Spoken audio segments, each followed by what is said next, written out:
I still love Cities Skylines 1. There's so much life in this game and so much potential that giving it up prematurely just feels wrong. After the release of Cities Skylines 2, many players have moved on. But let me show you why I'm not giving up on the original anytime soon. And I don't think you should either. I'd like to welcome you back to Saltaire, a modded series based on Salt Lake City. For the majority of this build, including the starting interchange, I'm taking almost direct inspiration from the suburban town of West Valley City, which is just to the southwest of downtown Salt Lake. I'm focusing heavily on detailing this area to be as true to life as I can, using procedural objects to create these concrete abutments for the overpasses, and then moving on to getting the off-ramps in place. While Saltaire isn't a direct one-to-one of Salt Lake City, I do my best to capture the feeling of the region and its various neighborhoods, and West Valley, being extremely suburban in character, tends to have somewhat overbuilt car-centric infrastructure nearly everywhere you look.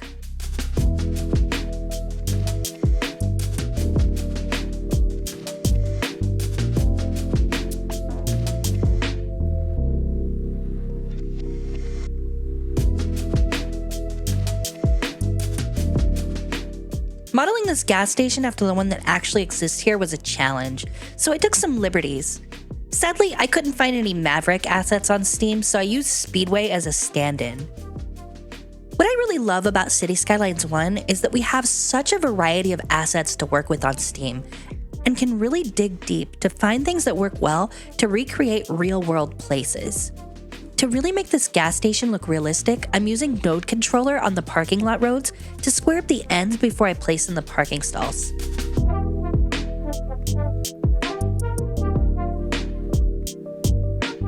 After using Move It to make some fine adjustments, I added grass curb networks to give it that extra touch of landscaping before adding in various trees and bushes. I find it really easy to get lost in deeply detailing spaces as simple as a gas station, which is part of what makes the modded game so great. You can really get up close and personal and make each city unique and special.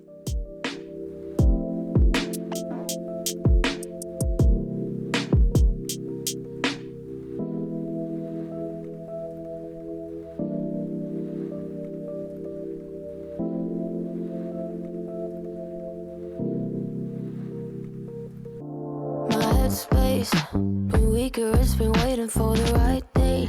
Like the right day ever comes, now it's Friday, and nothing's changed.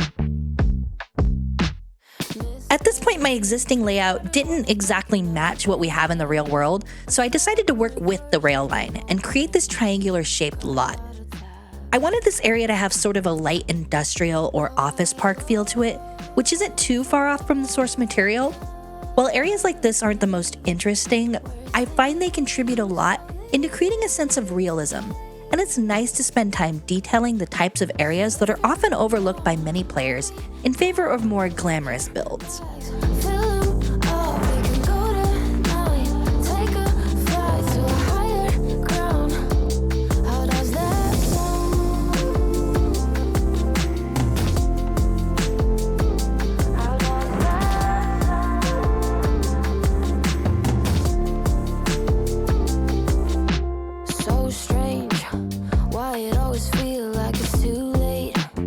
Behind the railroad tracks, I focused on creating a simple residential layout, again taking cues from the same general area in the real West Valley City.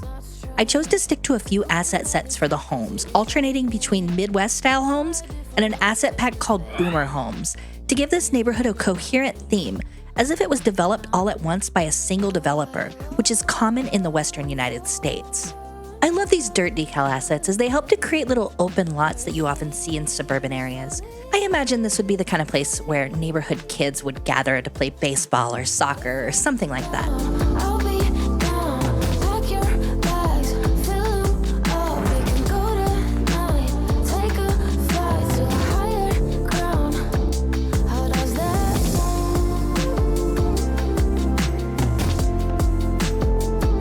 How does that sound?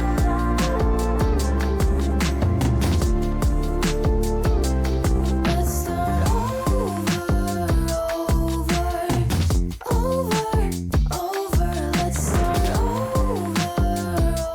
As we approach this canal area here, in the real world it's more office and light industrial uses. but I've chosen instead to add in a high school as I felt it would be a good complement for the neighborhood. Although being surrounded by office parks and light industry, I imagine this school would likely be some sort of continuation or alternative education style school for the kids who get kicked out of regular high school for misbehaving, as these sort of facilities are treated almost like jails and often located in less desirable settings as opposed to a traditional high school.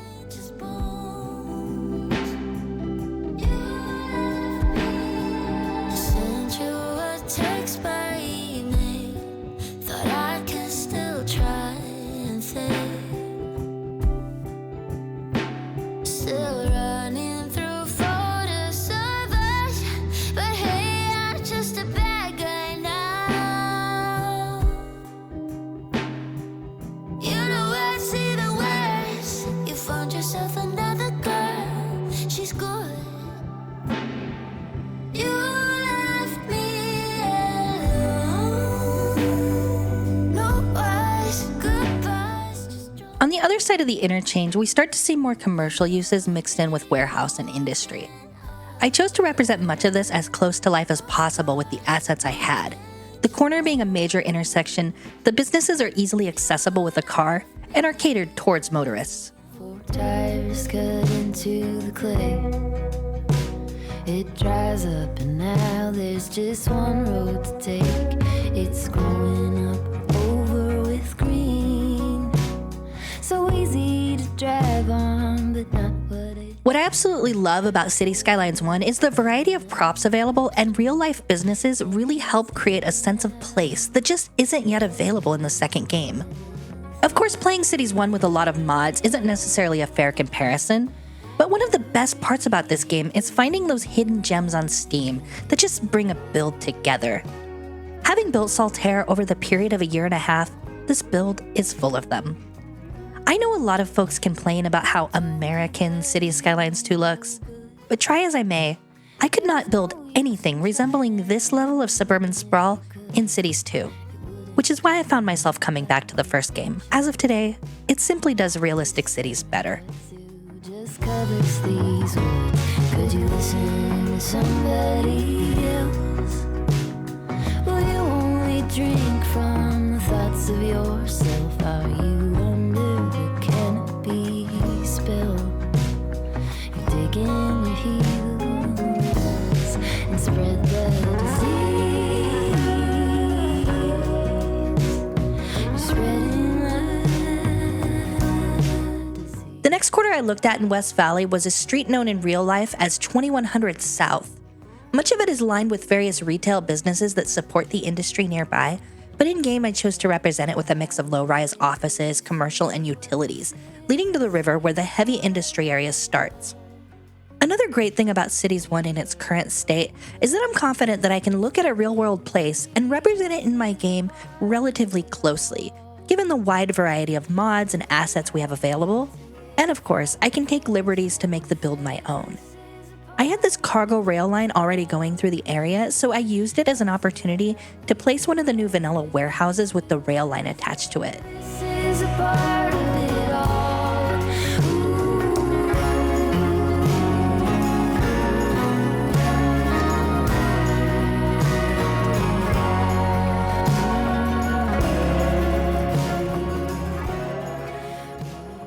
For this corner in real life, we have a local diner and a Hampton Inn. I decided to change it up a bit and put in a Texas Roadhouse and Super 8 instead. Copying the Super 8 3 times and splicing it together gave it a similar shape around the parking lot. I took a lot of care with everything in this build to give it that bleak feel that American suburbs often have.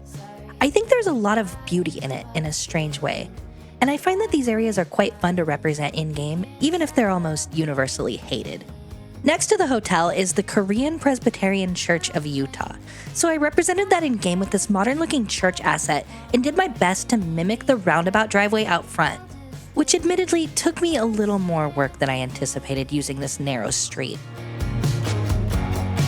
No thanks, not now. I made it this far somehow. I'll just stay. And next to it, I made sure to put in some athletics facilities, but had to fit everything into the roads that I already had here, so I couldn't copy the entire block one for one. It's about time for another lecture. You do it too, if you knew. Behind all of this in real life is a golf course. While there are golf course assets available on Steam, I decided to change it up here and just put in a regular city park with the Park Life DLC. My friend, if I quit fighting, tell me what would happen then. No thanks, I'll pass. I don't want. And then I put a couple of lakes in it. Using the extra landscaping tools mod, I was able to add in my own water sources to keep the lakes full. No thanks, not now. I made it this. I love adding in various dirt and puddle decals around key places in the park to bring in some variation to the terrain, especially behind and around the buildings I've placed inside of the park. It really helps everything feel a bit more lively. Put a penny in your machine. I don't wanna put a penny in your machine. In the lakes, I've put in lots of reeds and grasses and moss decals to give them sort of an overgrown, natural feel.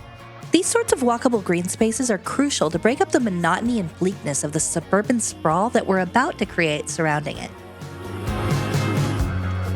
No thanks, I'll pass. I don't want any back. I'll just take my chances. No thanks, not now. I made it. Across the street from the park is a sprawling complex of apartments. This type of medium density development is super common in suburban areas in the western United States, so I felt it was important to include for realism, as suburbs aren't entirely single family housing.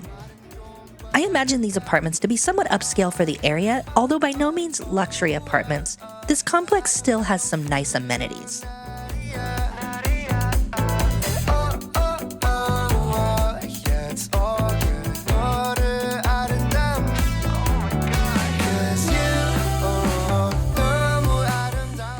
I put a lot of work into detailing up this pool scene, really focusing on making it the centerpiece of this development, where residents can come and relax and swim. The citizens are just props, so they don't actually function or move, but I like putting them in anyways to create little scenes, which I have all over the city in key places.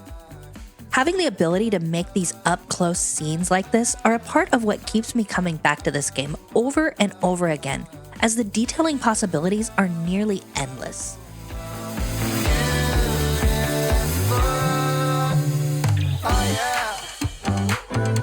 시럽 빠진 커피도 따라줘와 너의 향기에 모든 건 달콤해지니까 다른 말로 사랑해 yes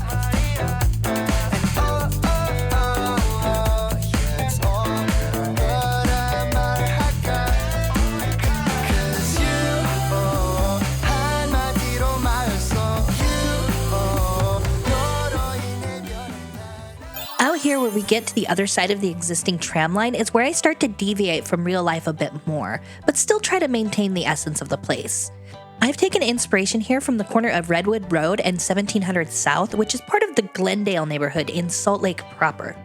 In-game, I've named this road Nephi Avenue, and it's one of the major streets of the western half of Saltaire, with the tram line being named 1650 South. In this area, Nephi Avenue has become a bit of a strode, so of course we're including more auto-oriented businesses. Making a detailed McDonald's drive-thru may seem like an odd choice to spend my time on, but again, the beauty of Cities Skylines 1 is that it's developed so much to the point where you can spend time detailing such mundane places.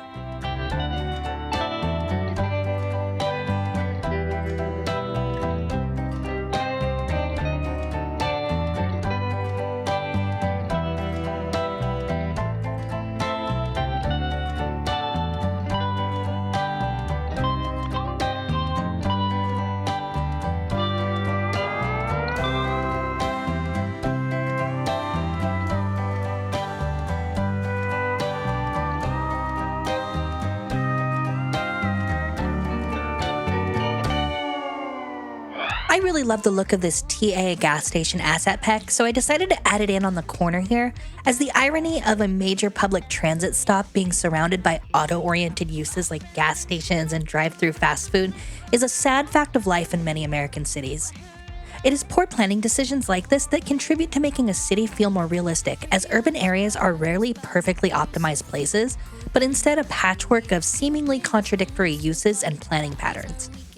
And we see these development patterns quite often around the light rail lines that go through the real-life West Valley city. Not a soul that when we are alone, she's touching me. Well, I'm a sucker for it, give it to me. The way she's looking at me, she's so damn perfect. It's so damn worth it, the secret we keep. Yeah, I'm a sucker for it.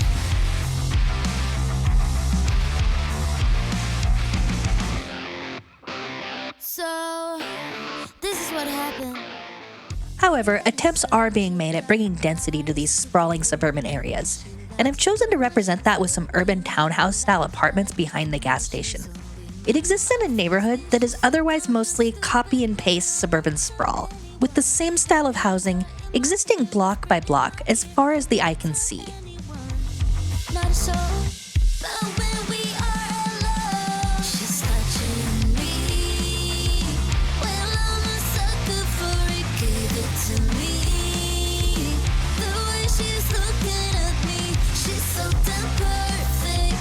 It's so damn worth it, the secret we keep. Unlike the real Salt Lake City, Saltaire has a metro system.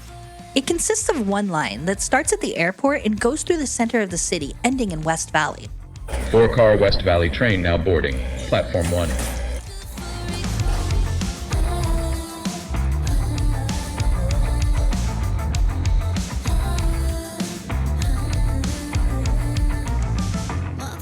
Saltaire Transit would like to remind you that church-approved undergarments must be worn by passengers at all times, regardless of affiliation. Failure to do so may result in a $25,000 fine and/or 1 year in county jail. We appreciate your cooperation. Welcome to West Valley Station. This is the end of the line. This is now an airport-bound train departing in 15 minutes. We'd like to thank you for choosing Saltaire Transit.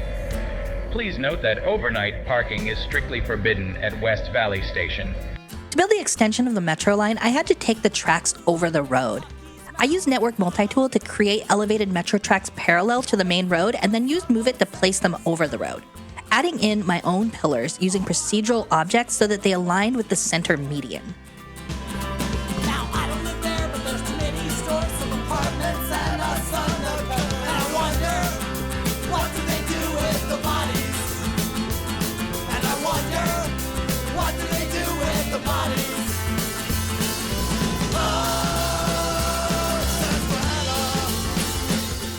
I wanted the metro line to align with the tram line to create a local transfer point, so I sent the tracks south diagonally until they curved in to meet up where I ended up placing the station. The asset I'm using for the station is the ground-level metro stop that came with the Railroads of Japan Content Creator Pack. This pack is super high quality and one of my favorite asset DLCs in Cities Skylines. I highly recommend picking it up if you like building rail networks of any type. Like any good American train station, West Valley Station is surrounded by massive parking lots and located in a neighborhood that's mostly commercial and industrial, serving more as a park and ride so that people can commute to downtown as opposed to a true destination in itself. And I miss that place behind my house where I hiked and climbed and played, where I ditched this noisy century or just hid out from the decade, and my home thought it could stand to be updated. Force it all into a grid till it looked like the funny pages. With every trace of life it seems confined within a frame. Faces move from day to day, but strips all look the same, and the punchlines are resoundingly unfunny. For those trapped in this architecture of easy money.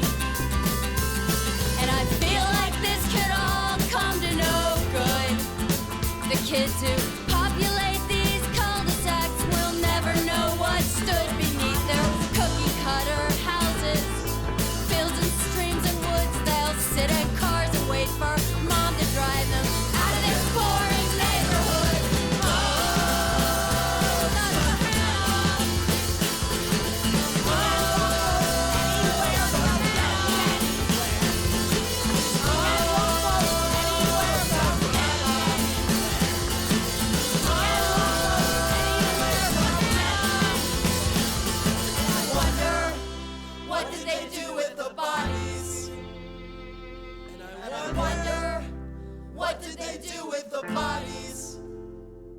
out, we have a staple of any suburb, big box retail, along with other uses.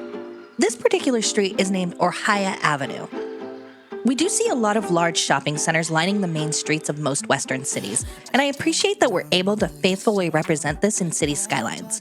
With these assets branded with real-world logos, it truly does feel like we are actually somewhere in the suburban United States, and not just a cheap video game knockoff. And I know that's a minor detail, but I appreciate that the modding community went to such great lengths to bring this level of realism into the game.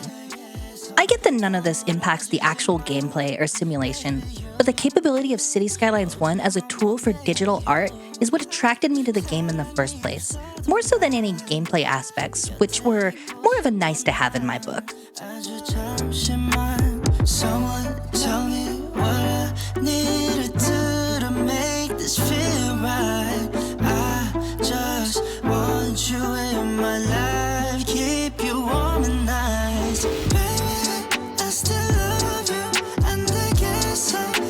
With this particular strip mall, I've decided to change it up a little bit with a mix of national brands as well as Korean and Chinese language businesses. You'll often see strip malls catering to Asian residents in the suburbs in the Western US, and I wanted to represent that here as it's something that's often overlooked when building American-style cities.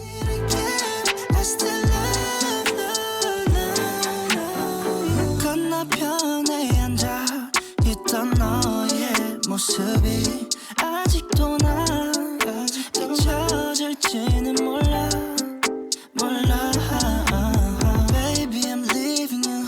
그때 했던 말들이 맴돌아 in my mind. I'm honestly feeling like I am so lost. 마음이 그저 흔들리잖아. Someone tell me what I need to do to make this feel right. I just want you in my life, keep you warm at night. No Utah suburb is complete without a Mormon church.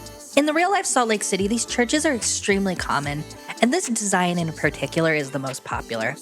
I think it's important for realism to include places of worship in our cities, as they do say a lot about the people who live there.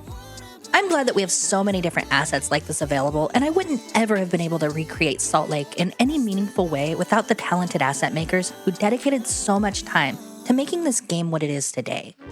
A lot of Salt Lake-specific assets were created by a user on Steam named Derek4, and I've linked some of my favorites by them in the description.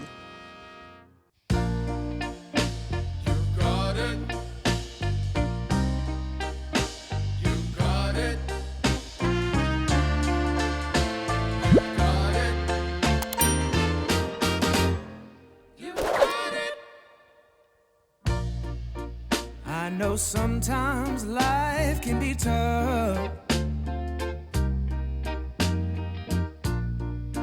and you feel like you just had enough.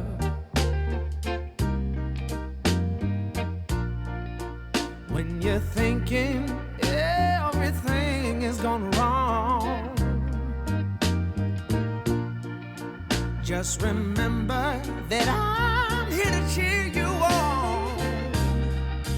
Yeah, I wanna pick you up from the ground, let you know that I'm always around. 'Cause I know we can make it, yes we can make it if we try. Keep on trying. You got it. I believe in you. You got it. I know you got this. You got it. Just keep on trying. You got it. Another urban form I wanted to represent was the trailer park. I have a few of these scattered throughout the city, and they're typically an alternative to home ownership in lower density areas, and they tend to be populated either by working class families or senior citizens on fixed income. While they're not ideal, mobile parks do have their place, and I always enjoy building them.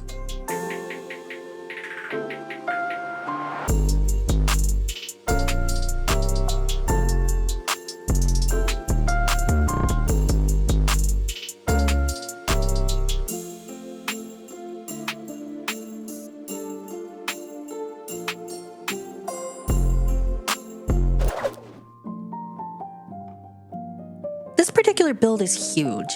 I've done done so much work on Saltaire over the course of several weeks to make an area that truly felt large and sprawling. For reference, much of this footage was recorded in early September. Because the project means so much to me personally, and I know a lot of viewers who have been here since the beginning have watched the city grow, I didn't want to abandon it once Cities Skylines 2 was released. It took a lot of work to get my mods sorted out and reduce the number of assets I was subscribed to in order to save this city, as it was crashing for a long time. Now that there aren't any more updates scheduled for Cities Skylines 1, I feel like I can continue this series confidently.